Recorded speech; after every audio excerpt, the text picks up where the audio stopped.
So today's lecture is on non-traditional settings. And so we recruited the help of Jess Vera Cruz and Katie Grover to talk a little bit about how they got started, kind of what their job entails now, and then we're going to open it up to a little bit of open discussion. So I plan on having about 15-20 minutes of them speaking, a little introduction, background, all that good stuff. And then it's going to be up to everyone else to present some questions. I do have a few prepared, but I would prefer everyone else, if you guys have any, to freely, openly talk about it. It's just going to be a good discussion. Whether you're certified or a student, doesn't really matter, as long as we can get some good discussion in. So without further ado, I'm going to share my screen. So I'm going to have someone tell me if it works. Okay, can everyone see that? Okay, there it is. Okay. So as I said, this is our 4th leadership series. We try to hold one about once a month, depending. Next month, we will not be holding one because we are actually hosting a virtual lecture with Tori Lindley during the virtual GLATA. Tom can talk a little bit more about that at the end if anyone has any questions about it. But yeah, so next month we won't have one, and then April, I believe we will be having one. So be on the lookout for our 5th one soon. So first up, Katie. All right, I'm Katie Grover. Thank you so much for inviting me to this. Just to give a brief background, I earned my bachelor's from University of Lynchburg, and my master's. Then I graduated a semester early, which gave me the opportunity to work at GLATA Catholic High School, which introduced me to private schools, which I had never thought of before. So I was there for about 6 months before I went to Ohio University. And then when I came back to Virginia, I worked in private secondary schools my whole career, ranging from all boys, all girls, private, boarding day, and through just how life takes different twists and turns. I went ahead and resigned my position, and I wasn't currently looking, but through networking, George Mason University had an opening because they had a grad assistant position, which led me to work for the police department. When I was an undergrad, Nancy Burke had just started working with the Fairfax County Police Department. So I got to spend some time with her. It was really, really boring when I went there because they did not have a recruit class in session, and she was just getting started. So there wasn't a lot going on. I thought that it was still really interesting, and just through hearing her talk and explain, I knew that you could do a lot with the position. So it intrigued my interest, and I went ahead and accepted it. I love it. I love every aspect of it.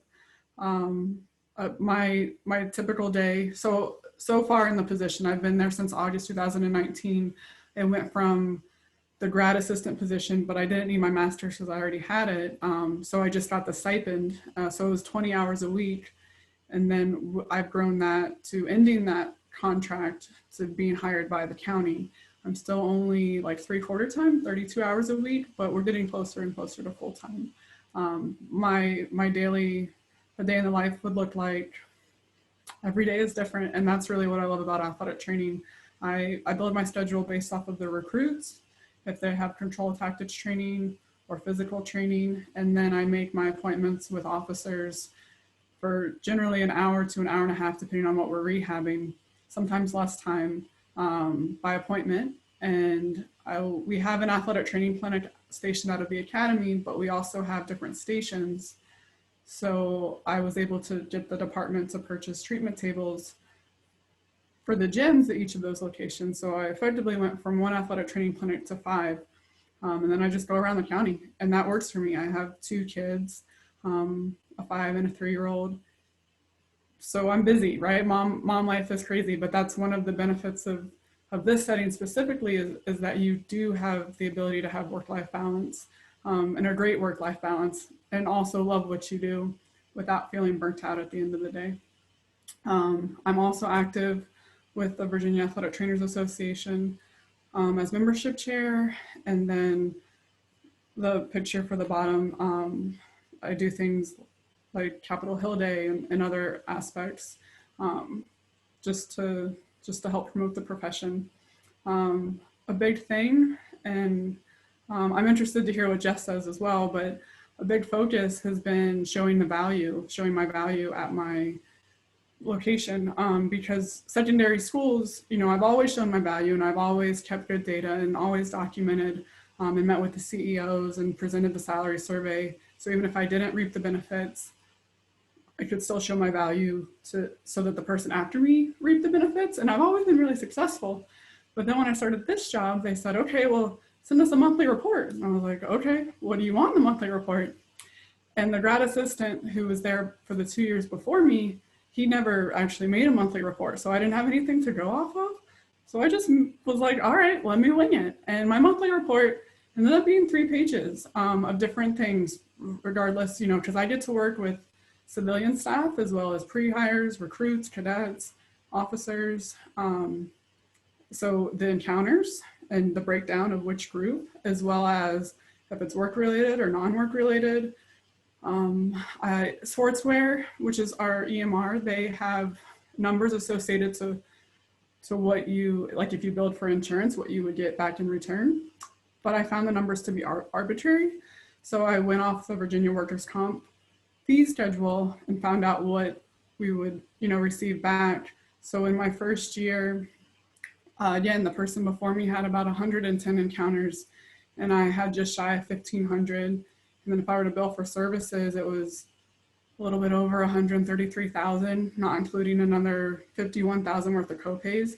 And again, those numbers, I like to be super fair, almost too fair, I think, because some copays are $35 and some copays are $50, but I just like to keep it, fair. So I show my value, I keep track of my mileage, they reimburse me for mileage,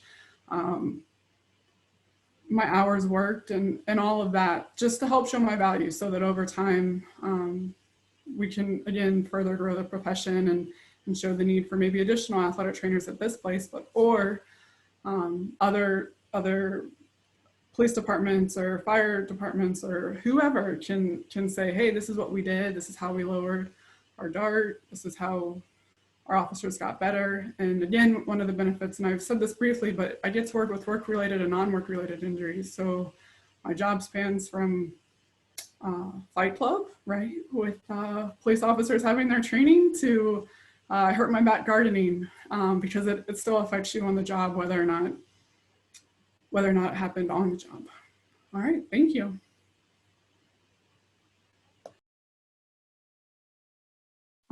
All right, thank you, Katie. Now we're going to move on to Jess. So Jess, go ahead whenever you're ready. Hi. Thanks for having me. Katie and I kind of know the same people. We haven't met, but Katie and I know the same people, being in the area. So a little disclaimer: the views and opinions expressed in this presentation, open discussion, are mine and do not necessarily reflect the official policy of the United States Marine Corps and the U.S. government. So wish I didn't have to say the statement, but technically I should.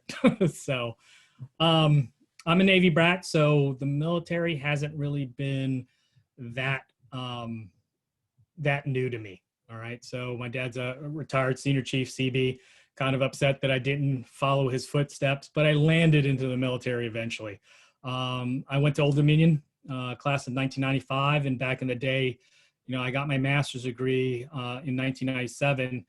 Back in the day when there was only 13 schools in the country that had a master's degree. Now it's pretty much a dime a dozen, but few and far between as far as that. So I figured, go to the school I'm already at, stayed at home, saved a lot of money, certified since 1996. And I became my first job, Fairfax County, 1997 to 2004. So, that was, 7 years of a typical traditional experience, which helped me get the job that I have right now. You can, yep. The Alpha Tango in the United States Marine Corps. So, since 2003, I'm not the first athletic trainer at Officer Candidate School.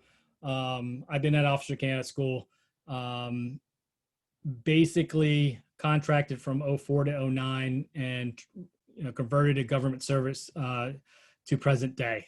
We just hired our athletic trainer 3 years ago, so I've been working alone pretty much for 13, 14 years, or 12, 13 years. And he comes from a professional hockey / minor league hockey background.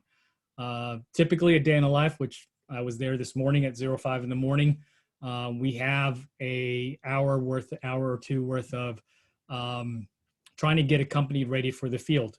Just like I equate it to the hour before practice, and everybody needs to get everything done to get out to practice. And that's essentially what I do. I prepare a company and whoever needs it to get out to the field, because if they're not in the field, they're not getting evaluated. So Officer Candidate School is there's two places to become a Marine Corps officer. It's one, Officer Candidate School, or two, through the Naval Academy, which they don't come to Officer Candidate School. They go straight to the basic school, which the basic school has 6 other athletic trainers themselves. So after the morning session, most of the treatments and stuff like that is handled by Navy Physical Therapy. It was that way when I got there. My job in general is to see if I can put them out of business, essentially, meaning injury by prevention. And that's what the charge of the Marine Corps athletic trainers is to try to prevent as much as you possibly can because of limited duty days, loss of money, even though there really isn't money changing hands, but it's still calculated the same way. And just like anything, Officer Candidate School is a physical school. So, 25% of the grade is physical, 25% is academics, and 50% is leadership. So if they're not being evaluated, if they're not on the field, they're not getting evaluated. So in that sense, it takes money to be an officer candidate. And, back in 2009, they calculate just to get an officer candidate to Officer Candidate School, it's $6,000. To graduate, it's $66,000 with all the manpower hours, food, training, and things like that. So to save a few athletic trainers or a few candidates, I've already paid for my salary. Similarities to more traditional settings, the hierarchy is the same. Your coaches are your staff members that are pushing candidates. They're causing hate and discontent, like that initial photo. The yelling, the screaming, it's all there. It's just like what you see at enlisted boot camp. And then you also have the CO of Officer Candidate School, which is just like the AD of a sports program or sports teams at any university. So we also have people that support as far as like training support platoon, which basically does all the transportation for any of the candidates when they get injured and things like that. The emergency stuff happens in that way. But at entry level training, technically, it's just like any other sports event. Training happens, things go wrong, and whether it's a heat case, whether it's a falling from a 20-foot rope, same thing, no difference. The difference between the traditional settings, it is government work, and the bigger picture is basically it's a lot more fulfilling than sports. Honestly, there is a bigger picture. These officer candidates will do the nation's bidding when it becomes the time to shoot the bad guy. That's their job. Is to do that, the bidding of the United States. Back to the government work. The biggest thing I like about this is everything's taken care of as far as, my hours and everything is documented. If I work on Sundays, I get additional pay because that's just how federal employees are. If I work on a holiday, I get time and a half. There's no question. If I work more than 40 or 80 hours in 2 weeks, I'm going to get competitive time, compensatory time. The biggest thing also is that 10 years from now, I know technically where I should be as far as monetarily. So that's those are the few things that I wanted to highlight. But the biggest thing is I still think, and I thought this way for the last 15, 16 years, and being part of COPA at the NATA level, I keep reiterating it. It comes back down to the traditional settings. That's where we learn our trade. And if you get good at that, then you can come work for us. Now, meaning that, you know, the current contracts for the U.S. Marine Corps is through a company called Spectrum, and they're looking for at least 5 years of the college level or high school level or professional level, preferably professional in high school or professional in college.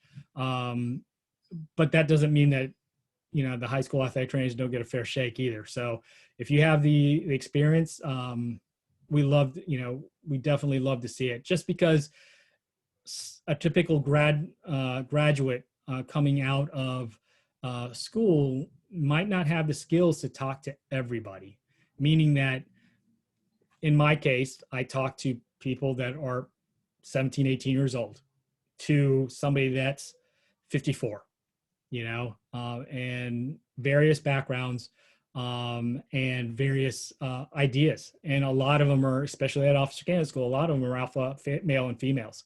So they're go-getters. So you have to be articulate. You have to be able to handle yourself, because it is not easy when they talk to you. Marine, you know, sometimes I have to, being that I've been there for, you know, 15, 16 years, talking to a civilian, I have to be a little bit more, I have to kind of take it back a little bit, because I can be more direct, because that's how Marines are. They're very, very direct, and it can sound harsh. But that's just how the game goes in the Marine Corps. So other than that, I think I covered everything. Oh, the other part of that is what Katie was asking about is the value part. The good thing is I haven't had to get down to the weeds with it. All right, meaning that I didn't have, I've been part of that COPA where secondary schools, and right now I think Physician Extender have started coming out with the things that they needed to come out with to teach athletic trainers, especially the older guys, to calculate, you know, how much they are saving their companies. I haven't had to do that. We've worked around it so that, you know, as soon as I got there, what is our attrition looks like now versus before I got there. And that's how we figure it out. Attrition is a big thing in the Marine Corps because it costs money. I haven't had to, you know, whether I see one person or whether I see 50 people, I haven't had to justify that. Now, the new athletic trainers that we have in the fleet, and I think we've got at least 40 or 50 guys out in the fleet all over the world. Okinawa, some of the desolate places. One of the places still is Bridgeport, where mountain warfare training is held. Still hasn't been filled because it's very desolate, but it's probably one of the only places I would probably leave OCS for, if it was a government position. But since it's contract, I'm not going to leave my job for it. But they're tracking that. Or, you know, the company is charged to track it and how many encounters they get, just like a hospital does, just like the Navy does. All right. So now that we've concluded the little background introduction portion, we're going to move into an open discussion section. So I'm going to stop sharing my screen. Okay, so now we're going to switch. If you do have a question, I think it'd be nice if you turn your camera on if you're willing to. If not, that's okay too. So with that being said, I'll just leave it open. And if no one has any questions, then I can try to send a few to get answered. So.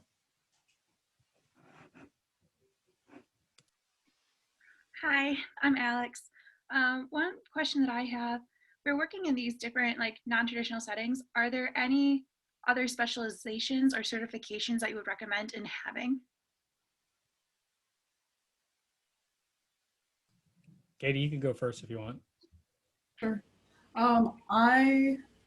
Depending on where you want it to be. So fire is way more weight training based than police per se. So a CSCS would be really beneficial, or the TASCF, I think. I don't want to get my letters wrong, but those would be helpful for you. Not necessary, right? If you have the experience, then you don't necessarily have to have the letters behind your name, but especially if you're coming into it, being able to explain, well, I have this additional training and this would be helpful.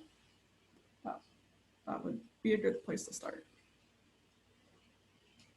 Yeah, I totally agree with Katie. It's case in point, I've always, the head person for Training and Education Command is an athletic trainer who started all the program. And, he always, well, when are you going to get your CSCS? I'm like, do I need to?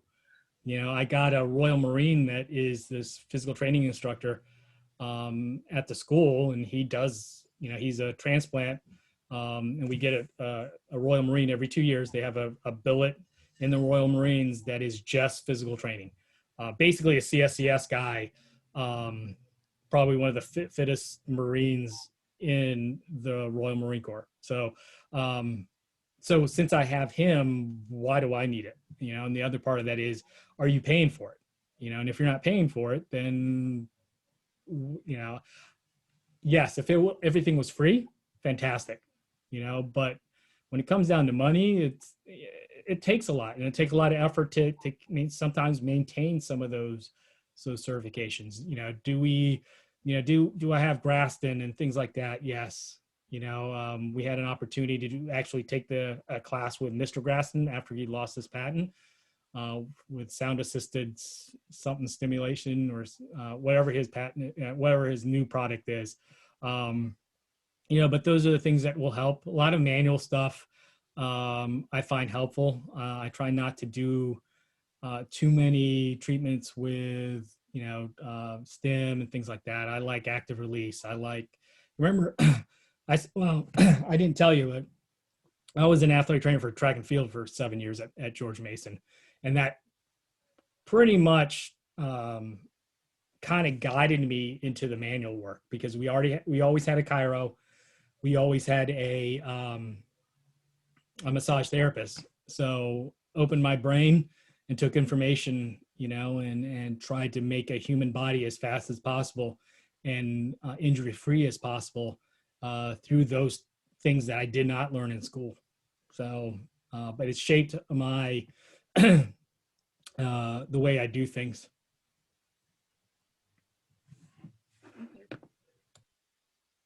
Yeah. Thank you, Alex. That was a great question. Does anyone else have any other questions?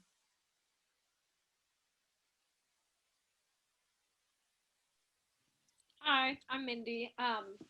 So for the military setting, you suggested having experience. Would you recommend the same for the law enforcement or a fire department? Would you recommend going out and getting experience? Or is that something you can do fresh out of school as a new grad?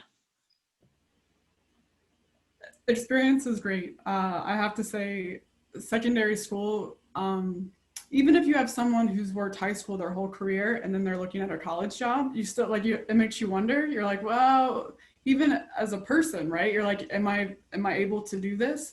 But having as much experience in whatever setting that you have, even if it's not your end goal, is helpful, because you pick up stuff along the way, wherever you are.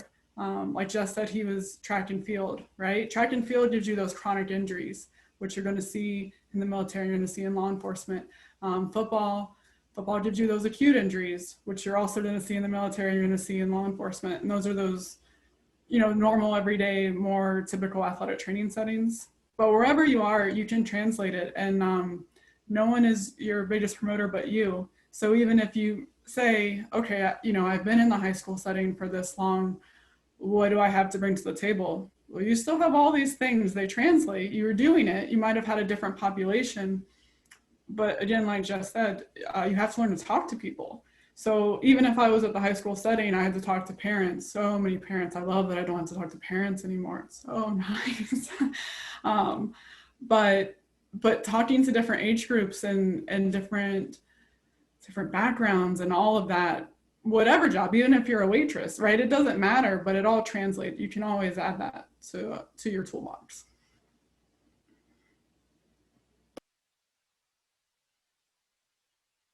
Yeah.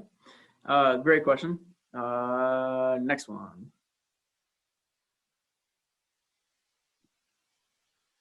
Hey, I'm Kyle. How would you guys actually go about approaching like the police or like National Guard about AT services if it's not really available in your area? Like if you're employed through a hospital setting, type deal.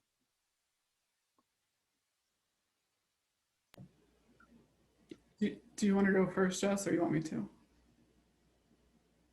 Me? Okay. So I just did another presentation with the Public Safety Athletic Trainer Society, and they paired us with, like my major came on, and then another police department out in Indiana. And this question was asked, and I was surprised by the major and the chief's answer. So they said, go to your public information officer, because they normally like to talk to people, and they'll give you the best insight into how the department works. And then with that, you just got to get someone's ear. So that's the person's ear that you reach out to. Or if you search their website and find something like wellness and resiliency, again, you can talk about it and then reach out to people that you may know, Kyle. So hypothetically me, or like Maura Shea, who works fire somewhere else, depending on what you're interested in. And then if you are able to show their data, because people are often willing to share their data, then you can say, hey, we could translate this to whatever their population is too. So our police department is about 700 sworn, but the one that I just learned about in the Carmel, Indiana Police Department, they only have about 150. So either way, you have numbers that you could show to reach whatever population or whatever their numbers look like, to make it more translatable. Generally for the military, if you know a general officer, it always helps. I've had so many RFIs, requests for information, as far as that has been started by a general officer, whether it's podiatry, providing boot services for our officer candidates, and things like that. So that's one way to get in.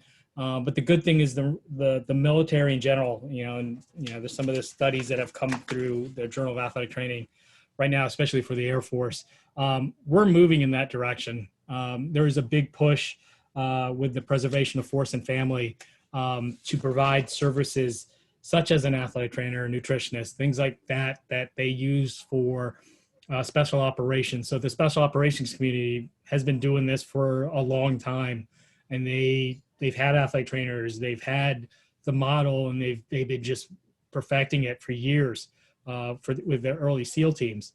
And now it's starting to spread. And that's the reason why you're seeing an influx of hires from the Army, hires from the Air Force, and hires from the Marine Corps and the Navy. The Navy's athletic trainers are more clinically oriented. The Army guys, their athletic trainers are technically under their physical therapists, which is kind of weird, but it is what it is. It's a job. And that might change, but right now they're not, they have a job and they're not saying anything. And the Air Force is like the Marine Corps. It's starting to blow up. Okay, thank you. Awesome, thank you, Kyle. Anyone else? If you have more than one question too, and you've already asked a question, feel free to keep firing them off. That's totally okay as well. I have a question to piggyback off of Kyle. Are there internships available for students to go for a couple weeks or a month or two to shadow with you to learn these skills in these settings? Or is that kind of like a students are a liability type thing for military or fire and police?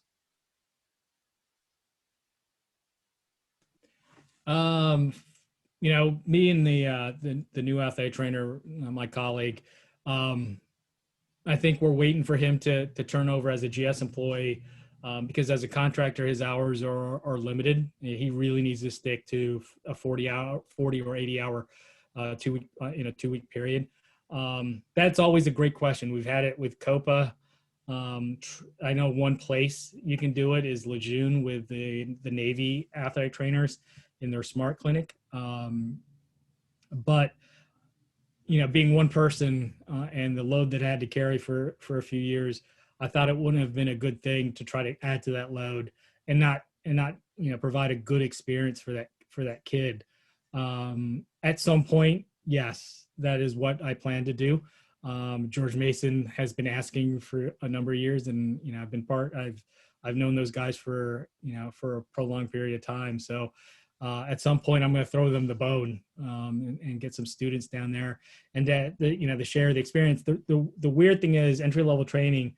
I have to be careful, especially if the kid decides he wants to be a Marine, and he goes from student athletic trainer to to candidate, which could be problematic. But that's the least of my worries. Yes, you could easily come. I'm struggling right now to get them to approve a clinical partnership, like our clinical coordinator agreement. So I have a student from the University of Lynchburg who was a Marine, and now he's doing his master's in athletic training, and he's wanted to come, and the county attorney's office will not approve it. I just don't think they've looked at it, and they're concerned about the liability. And I haven't got the opportunity, even though I've tried to get that conversation going, to get it through. But as far as people coming to observe, they're all for it. My captains, I've had 2 captains in my time there, and they say, yeah, sure, whoever you want to bring, which I was really surprised at. But so even through COVID and everything else, they're okay with it. There's nothing against it. If you reached out and said, hey, I want to come down for this day or for this week, you could shadow, and there's no issue. So. Yeah, we've had a closed environment too, so that doesn't help. Even if I wanted to start, even our physiotherapy program that the U.S. Navy has, they bring people from Drexel, from up north, and we haven't had any in the last year because of the the COVID mitigations that we have.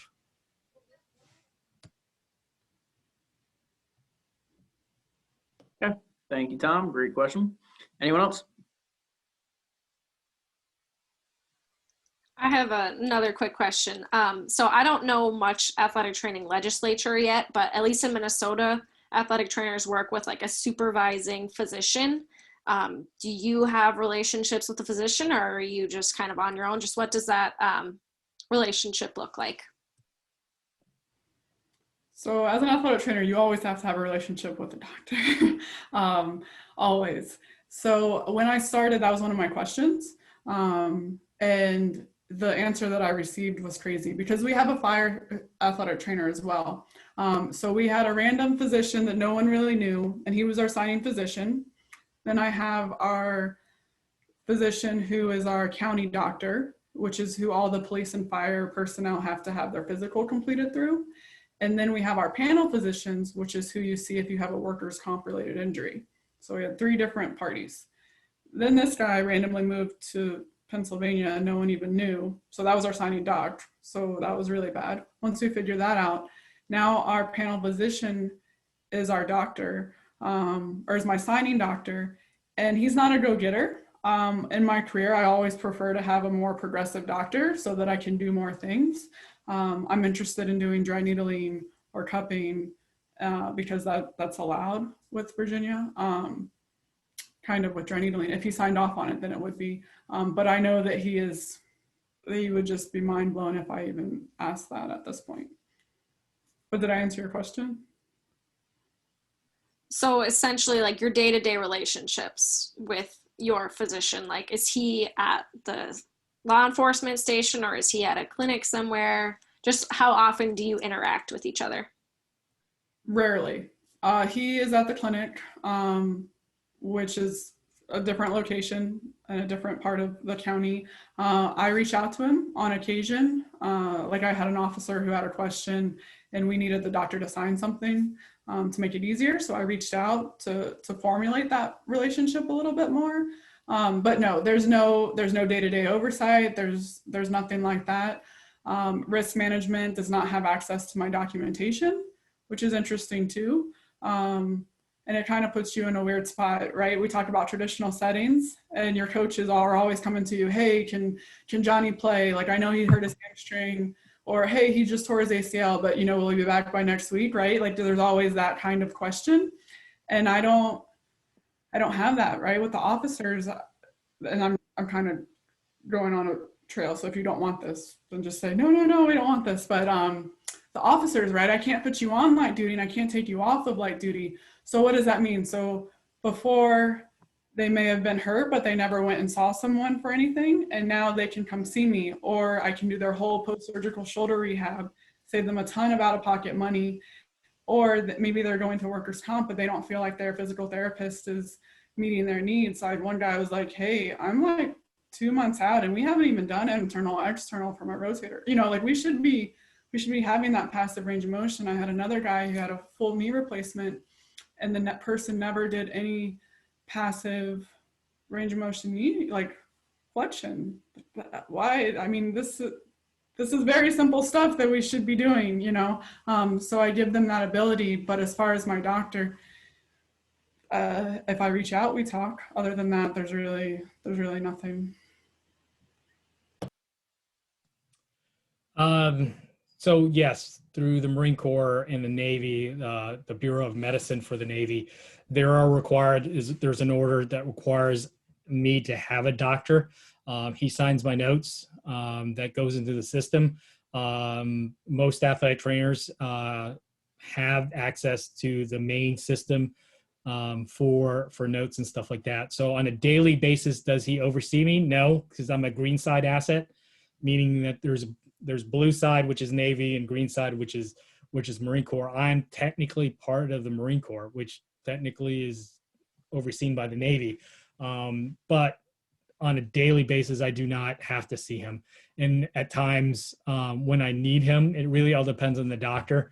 I'd rather have a doctor that gives me the ability to work independently, but also when I need him, open up an appointment. And the current doctor right now, I love him to death, but he's killing me as far as trying to get my guys in. And then there's another part where is, well, if I know that he's going to send them to physical therapy, why do I need you? Because physical therapy has direct access in the Navy, and the therapists can do a lot more than they can do in the outside world. They read X-rays, they do all that stuff that most PTs can't do on the outside world. So drugs and non-narcotic drugs they can prescribe. So sometimes I use them and sometimes I don't. But when I try to make him happy, because technically he's my boss on that side, but the reality is I work for the big boss on the green side of the house. So in come August, I'll have a new guy. I'm supposed to, they kind of rotate every 2 years, even though this guy has spent 6 years here. But they're supposed to rotate every 2 years, and the next guy could be a pain in my butt, or he could be as oblivious as some of them have been. But most of the time it's a sports medicine guy, which makes it easier, and they know how to push and things like that. If it's not a sports medicine guy, if it's just a general practice doctor, then you'll get the, how can they get a concussion? They hit the grass. And that's a doctor. So it's like, oh my God, here we go. Thank you. I appreciate it. Awesome. Any more questions? What do you got, Nick? All right. So I actually do have one that I've been thinking. So I want to say it was when I went to NATA when it was in Vegas a couple years ago. It was either that or GLATA a couple years ago. I went and there was a career roundtable and actually talked to someone that was working, I think it was USMC, that was there at one of the tables. And another student asked them, what is one sport that they would correlate most as far as injuries go? So I know, Katie, you talked a little bit about how you see multiple, like the acute injuries, which correlate more with like football. But if you had to pick one, like 60, 70%, however much percentage, whatever the most common percentage-wise injuries that you see, what would you correlate it to in a more traditional setting as far as like a specific sport or set of sports go, if that makes sense? Track and field. Track running-wise, cross-country-wise. That is, to say, when I got my job in 1997, that I was going to stay with track and field for 7 years. Granted, I did play with men's and women's volleyball at the same time, so that was my other responsibility. So I got I wasn't with track and I managed to not be at track and field the entire year. So I got the contact sport a little bit, and then once I was done with them, mentally I was ready to go with track and field. But trying to be with track and field the entire time I wouldn't have probably spent 7 years there. But track and field is the running part I mean, you have to know your running injuries. There's, you know, and I, you know, Katie, we were discussing this over email about their physical fitness test, and their physical fitness test for the Marine Corps is very, very important. So it's a 3-mile run. And then there's another part called the combat fitness test, which is more anaerobic, which does a lot. There's a I think it's 800 yard run, or 880 yard run in boots and utes. And then you have to do this thing called movement under fire with ammo cans and a fireman's carry and things like that. And you know, in one session, and they have to do that yearly. So you have to be prepared for that. So, and in OCS, there is a lot of running. We do a lot of fartleks, and not in the case of traditional fartleks, more like a circuit where you run to each point. But it's the volume that you have to deal with. And if track and field is, you know, especially cross country, where you know how the volume is with a cross country athlete, you know, oh yeah, you know, your day off is still a 30-minute run. That's the volume that happens in the Marine Corps. It's to take a day off, regardless of whether your Phoenix, you know, Garmin Phoenix 5 is saying take a day off. Generally, Marines tend to, that thing doesn't know any better, even though they spent $700 on the watch, you know, so that, you know, that thing doesn't know anything. So track and field is it. Katie, do you have one that you would specifically correlate it to? I don't have a great answer specifically, but I would say that you have to be strong in your evaluation skills so that you can figure out what's going on. Like we've had so many shoulder injuries in my first year, you know, and a lot of people, especially in undergrad, I remember having students and they're like, oh, I'm scared of the shoulder, you know, like there's too much going on there. But to be good, and that's where you get your experience wherever you are. So I don't have a great answer, but I would say good evaluation skills so that you can figure it out and see trends. Okay, so piggybacking off that then, what trends, would you say that shoulder is the most common area that you see injured, or is it just kind of all over the place? Yeah, so again, it's been a little bit less than a year and a half, but in part of my showing my value, I kept track of which body parts I saw. And so I might have seen Nick for 7 shoulder, you know, his shoulder 7 times, but I might have seen Jess for his shoulder 1 time, okay? So stick with that thought process. And it was close to 600 for my encounters, which is outrageous. The next closest was around 200, and that was for upper leg injuries. But your upper leg injuries, right? That's your groin, your hamstring, your hip flexor, your quad, right? Compared to the shoulder, which is generally more rotator cuff labrum, not even acute things like a separated shoulder. Oh yeah, so a ton of shoulder injuries, which led me to create a shoulder prevention program, a 2-minute program that they can do at their roll call with all their gear on or before they get their gear on to be more preventative. Probably the same thing, shoulder. Marines had to go from, you know, they could score 100 points on their pull-ups. They went from 20 to 23 for males, and the females only have to do 8. But just that extra 3 over a 24-year career can wear out a shoulder, especially if it's not done, you know, if their pull-ups are not done right. You know, that's one thing a Marine has to, outside of running, they have to maintain is that, you know, those easy points, you know, to maintain a perfect score or above a 280 PFT. So the unfortunate part is sometimes their physical training scores play into their ability to go up in rank. All right. So the good thing is I don't have to deal with a lot of shoulders. I see it.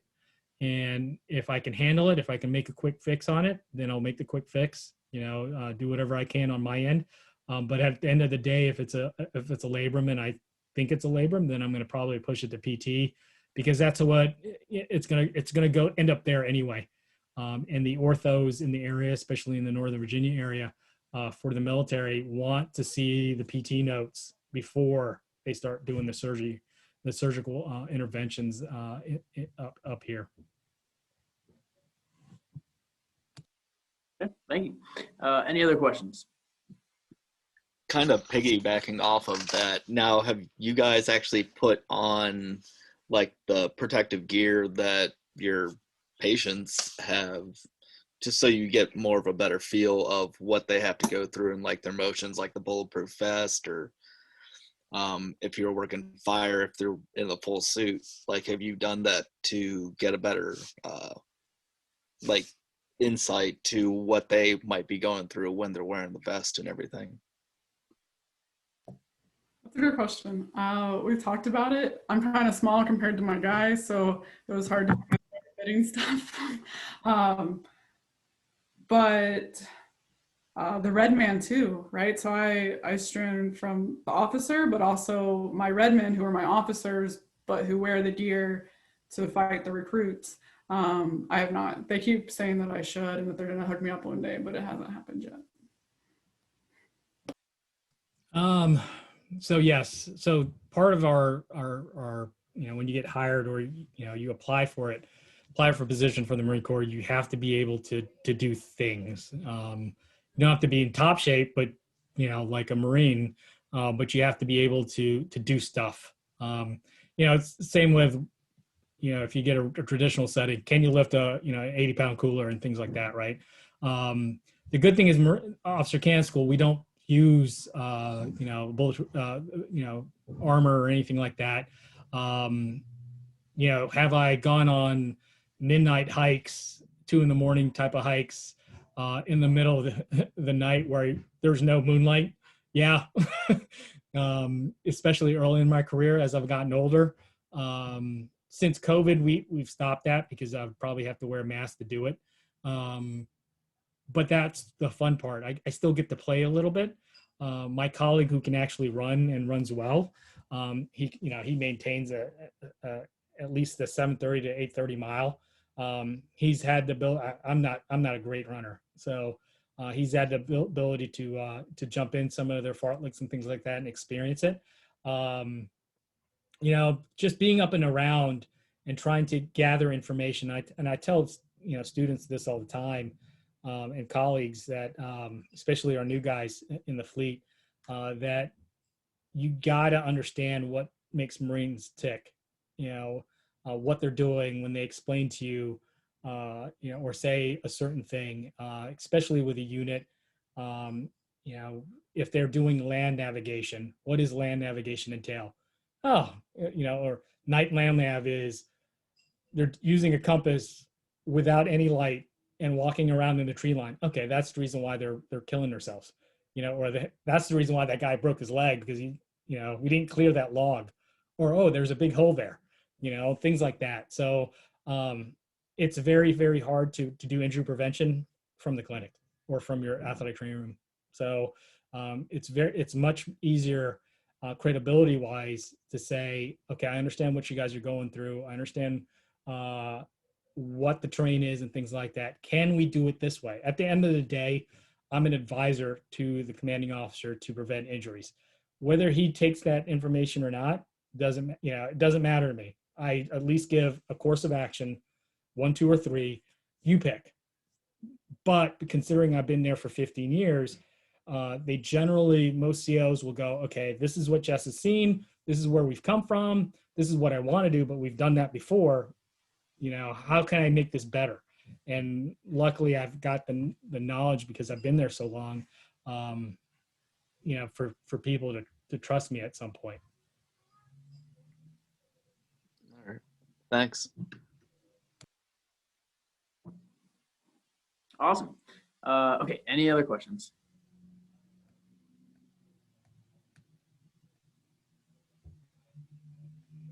Okay. This was easy.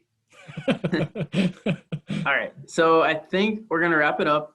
I will, if it's okay with both you, Jess, and Katie, I'm gonna send out an email with both of your contact information. So if anyone has any other questions in the future and you would like to contact either Jess or Katie, as long as they're okay with it, feel free. I just realized I just kind of spoke on their behalf, but Good to go. they put their information in the slideshow, so I figured it's okay. Yes.